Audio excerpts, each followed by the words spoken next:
आज मैं अपने YouTube चैनल गुरुकुलम एक प्रयास के माध्यम से दसम वर्ग के हिंदी पुस्तक गोधूली भाग 2 के गद्य खंड से बहादुर कहानी के बारे में बता रहा हूं। बहादुर अमरकांत की कहानी है। तो पहले लेखक के बारे में, कहानीकार के बारे में। अमरकांत ने इस कहानी में एक नौकर की कहानी लिखी है। नौकर के माध्यम से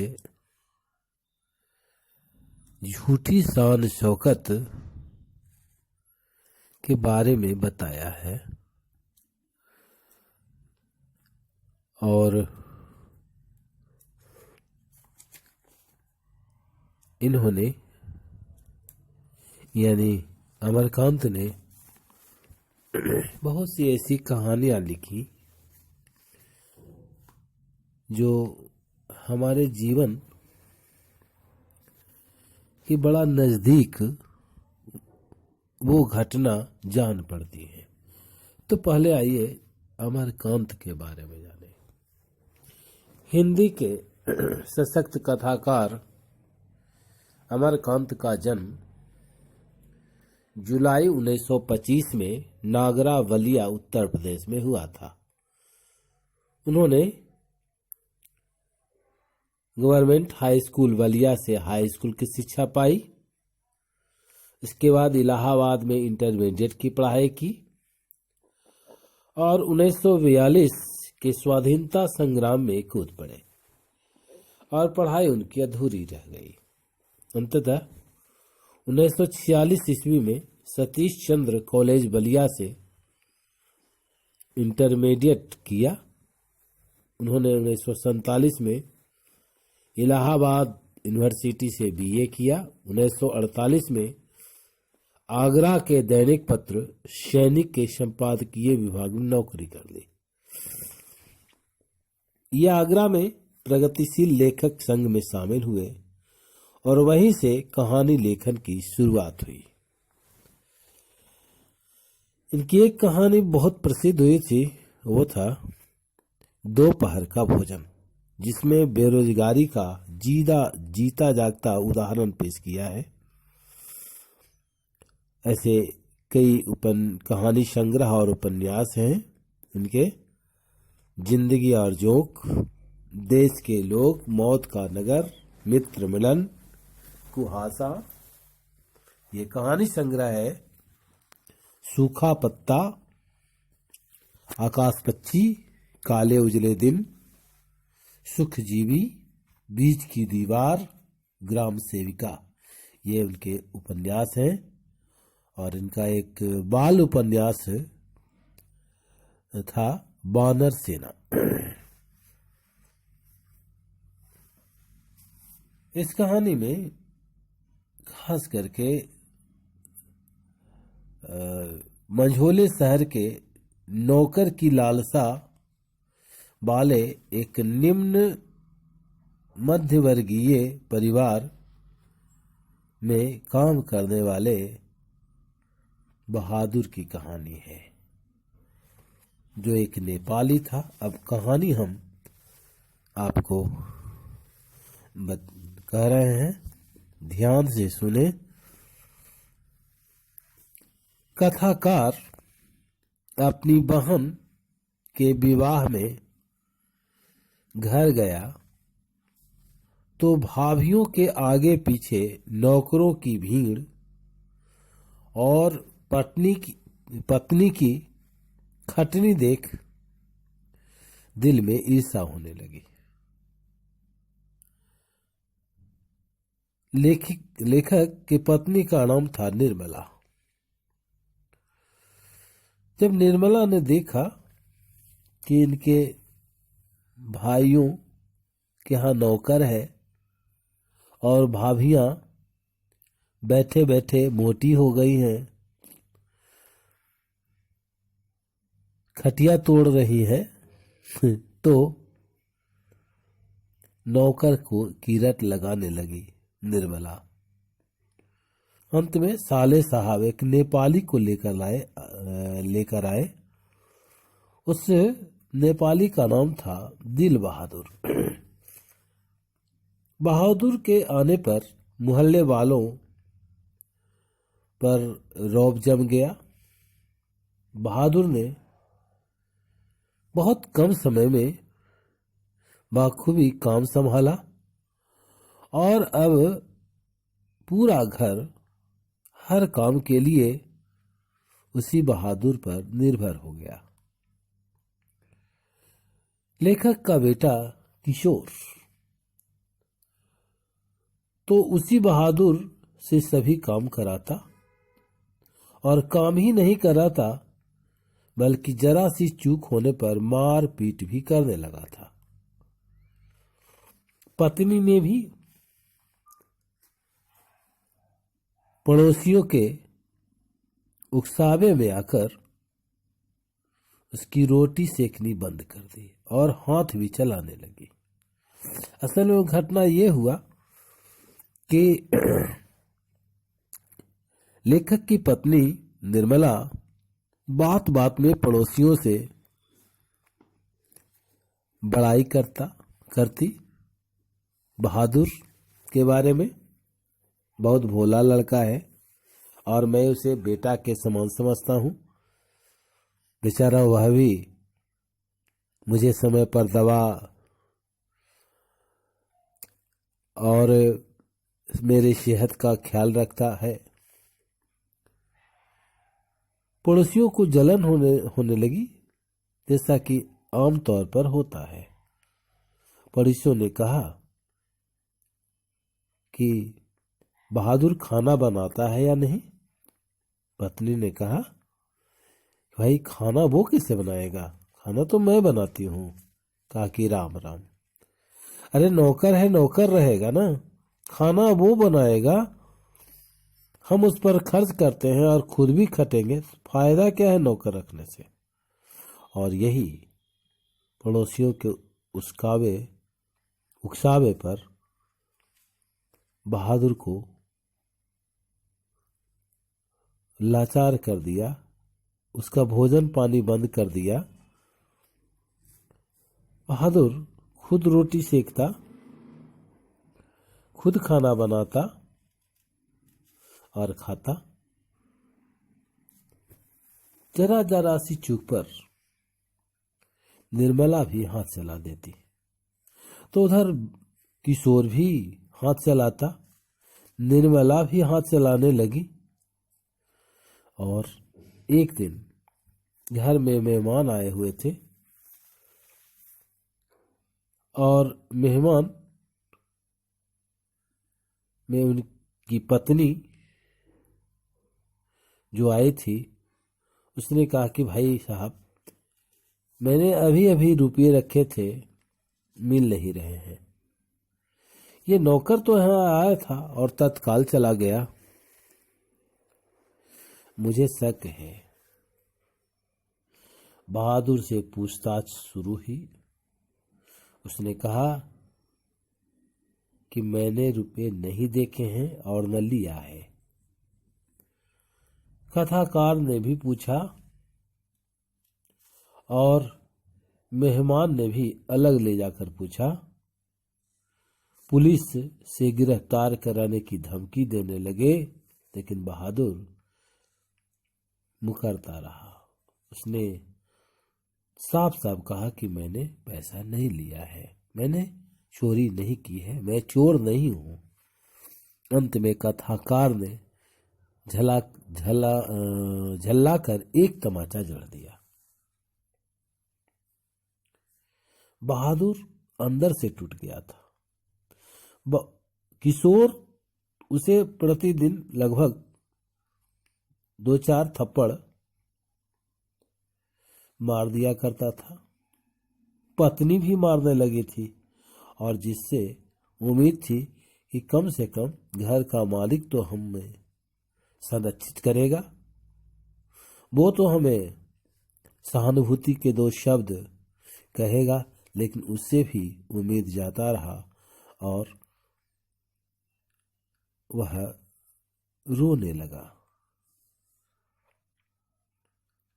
इसके बाद तो सभी परिवार यानी पत्नी, लेखक और उसके बेटे उसके पीछे पड़ गए। थोड़ी थोड़ी सी गलती पर बहादुर मार खाता और चूंकि परिवार के सारे सदस्य उसे मारते थे, इसलिए बहादुर से आए दिन हमेशा कुछ न कुछ गलतियां हो जाया करती थी। एक दिन कथाकार जब घर आए तो मालूम हुआ कि बहादुर चला गया, और आश्चर्य तो तब हुआ जब पाया गया कि बहादुर यहाँ का कुछ भी लेकर नहीं गया है, बल्कि अपने साथ जो सामान लाया था वह भी छोड़ कर गया है। लेखक बड़ा दुखी हुआ। चोरी का आरोपी न मालिक का कोई सामान ले गया न अपना। वास्तव में वह बड़ा ईमानदार था। और इस तरह से इस कहानी में हम पाते हैं कि बहादुर कहानी छोटा है, लेकिन छोटी मुंह बड़ी बात कहती है, क्योंकि नौकर जैसे आदमी को कहानी का नायकत्व प्रदान करना एक अपने आप में बड़ा ही महत्वपूर्ण कार्य है। कथाकार के अंतर की व्यथा को अभिव्यक्त करती है और इस तरह से कहानी समाप्त होता है। कहानी तो बहुत छोटी है, आप पुस्तक भी पढ़ें और ध्यान से 1-2 बार अगर सुनेंगे तो आप पाएंगे कि इस कहानी में जो कहानी से जो प्रश्न आता है उस प्रश्न का उत्तर देना भी आसान है। अब जैसे कुछ प्रश्नों के बारे में हम यहाँ चर्चा करना चाहेंगे।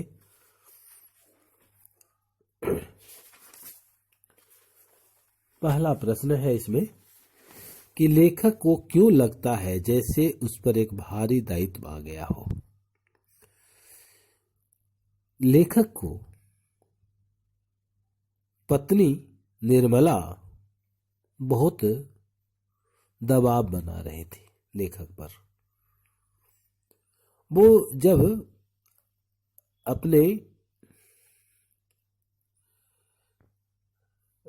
ये लेखक के बहन की शादी में गई थी तो देखा था कि लेखक के बड़े भाई, उनकी पत्नी यानी लेखक की भाभियां बिल्कुल आराम तलबी हैं,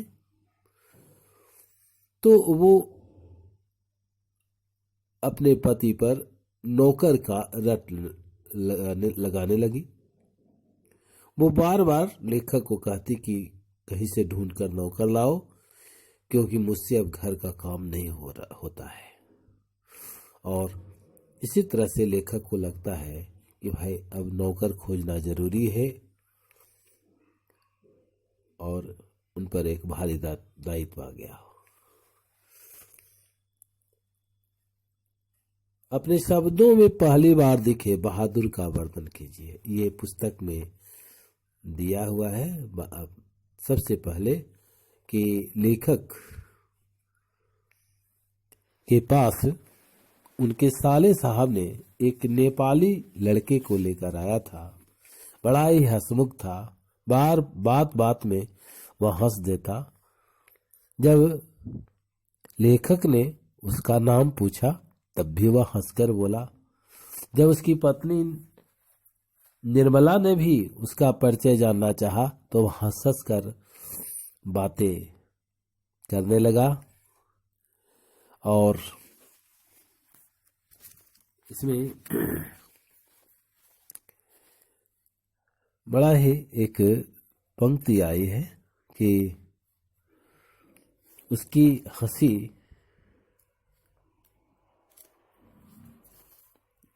देखिए, ये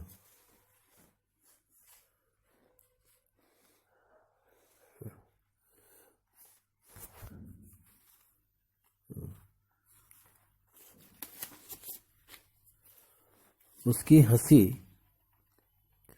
बड़ी कोमल थी, जैसे फूल की पंखुड़ियां झर रही हो। लेखक ने इस तरह से उसकी हंसी के बारे में वर्णन किया है। बहादुर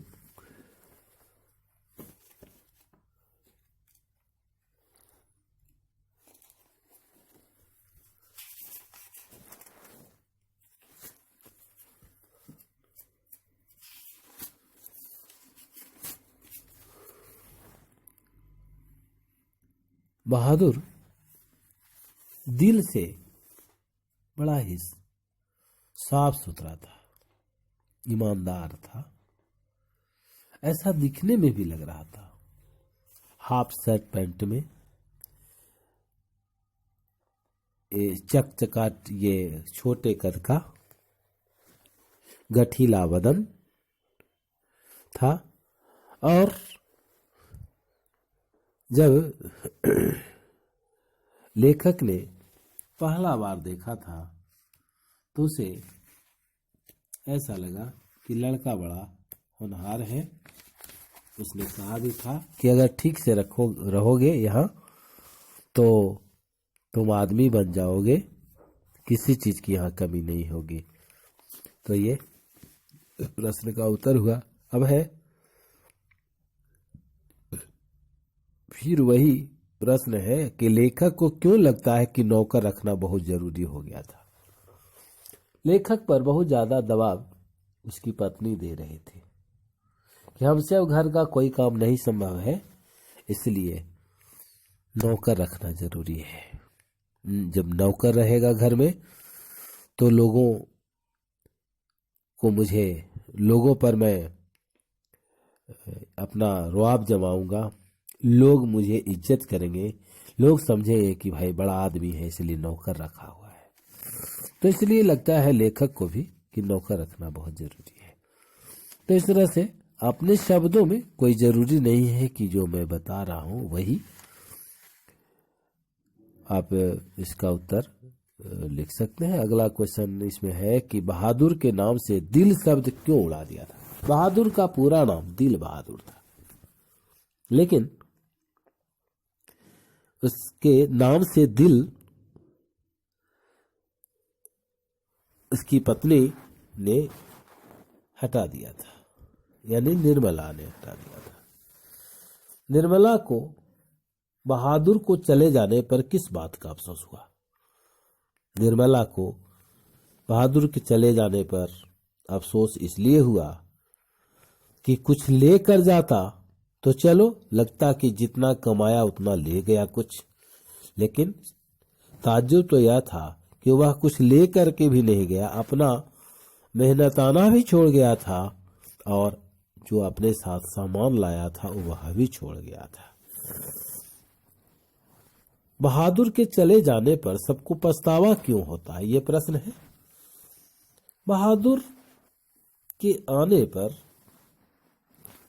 लेखक का परिवार उस पर निर्भर हो गया था। एक गिलास पानी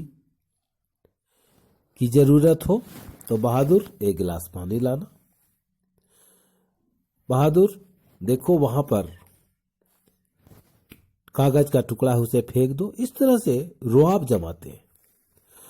और हर काम बहादुर ही करता, कपड़ा खींचने का काम, भोजन बनाने का काम, सब काम बहादुर ही करता था और जरा सा भी उबता नहीं था। इसलिए बहादुर के चले जाने पर भला किसको पछतावा नहीं होगा। तो इस तरह से ये समाप्त होता है पाठ, और इसे आप शेयर करें, कमेंट करें और लाइक करें।